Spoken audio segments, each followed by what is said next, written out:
think, unless we have any other, let's see, when is the point that children can be taken away from parents? Wow. All right. I'll leave that to you, ladies.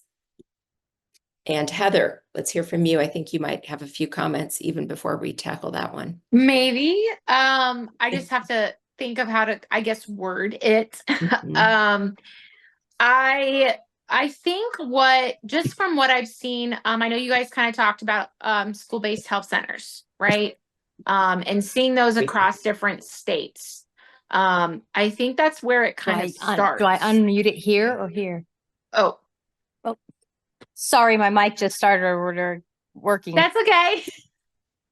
I'm not used to technology either, so it's okay. That's why I was like, I don't know, do I keep talking? I was just gonna say, so school-based health centers, they are, I think that's where they start getting in and talking to your kids.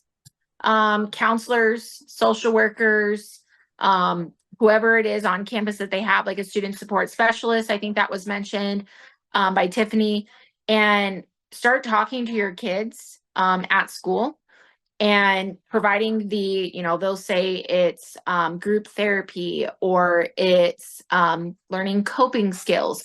But I think that's where they'll start to, it can get from calling CPS. I've had that in my district. I've had parents that have had CPS called on them and they've done nothing wrong. But I think that's where that can kind of start to get in the line of what you're seeing in California, where they are taking away parental rights.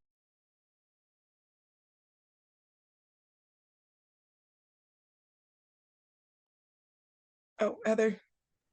I muted myself. I'm sorry. See, not tech savvy. Sorry. I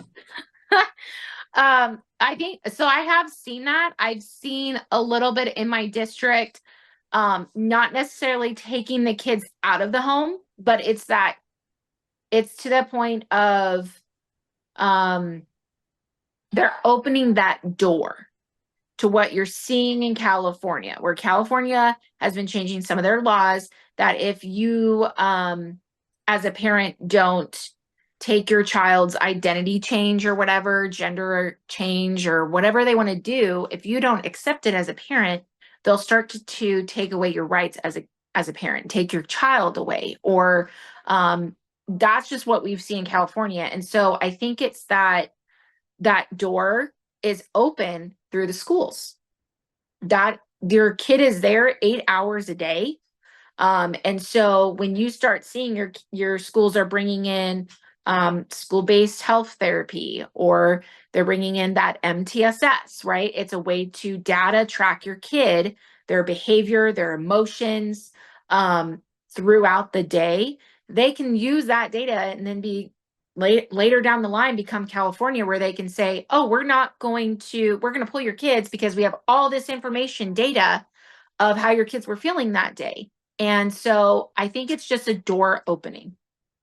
I think that it is, that's why we need to be deadlock and say, no, as parents, we do not want this in schools, because it is going to go down the road of where they're at in California right now, when they start to take away your kids. So that's why we've been trying to warn parents. That's why we've been trying to say in opt-out forms, you're opting out, you're starting to set some boundaries. As a parent, you're going to school board meetings, you're talking, you're telling the board, we don't want this. We don't want this brought in our schools. It's opening a door. And once that door is open, you're going to become California right now, where they are stripping away parental rights and taking the kids from the parents. So I think that, I don't know if that answers a little bit, but I have started to see bits and pieces, because we have social workers in our schools. I've had social workers talk to the kids without parents' permission. They do group therapy, they do all sorts of things. And so those conversations, the parents are not there. They don't hear those therapy sessions. And so who knows what's being said, to where a social worker could say, you know what, take the kid away. Like that's just opening that door, right? And I think that's just dangerous territory of what you're getting into. So I hope that answers the question just a little bit.